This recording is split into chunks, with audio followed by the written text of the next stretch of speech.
Vous regardez comme moi ce que fait l'administration Trump et clairement ils sont lancés dans une croisade contre la science. Il y a des dizaines, des centaines, des milliers de scientifiques américains qui ont perdu leur boulot dans quasiment tous les secteurs. Pourquoi c'est une mauvaise nouvelle dans le monde? Déjà parce qu'il y a plein de projets de recherche aujourd'hui qui sont morts. Il y a des projets de recherche, vous ne pouvez pas les recommencer, notamment dans le domaine médical.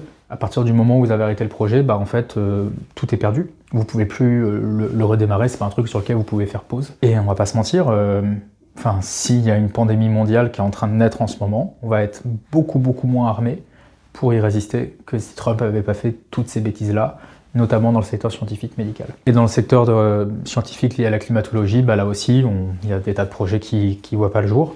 Et donc ça veut dire qu'on va être beaucoup plus désarmé en réalité face au changement climatique que si Trump n'avait pas fait toutes ces idioties. Donc qu'est-ce qu'on doit faire nous Européens? Il faut qu'on reprenne le drapeau du monde libre. Et donc ici au Parlement européen, on travaille pour que, avec la Commission européenne, on puisse ouvrir nos portes aux scientifiques qui aujourd'hui sont basés aux États-Unis, à la fois ceux qui ont la nationalité états-unienne, mais aussi ceux qui viennent du monde entier. Les Canadiens, les Colombiens, les Mexicains, les Indiens, les Européens aussi, qui ont fait le choix d'aller aux États-Unis pour pouvoir mener leur projet de recherche. Il faut qu'on soit aujourd'hui, nous Européens, capables de les accueillir. On a besoin de ces personnes-là, on a besoin qu'elles continuent leurs travaux médicaux, on a besoin qu'elles continuent leurs travaux climatiques. On ne peut pas changer ce que fait Trump, en tout cas nous en Europe on ne peut pas changer, moi j'ai pas le droit de vote aux États-Unis, mais par contre on peut changer la politique européenne, faire en sorte qu'elle soit encore plus accueillante au milieu scientifique, pour que tous les scientifiques du monde puissent trouver en Europe un havre de paix, un havre où ils peuvent exercer leur liberté de recherche, leur liberté scientifique, leur liberté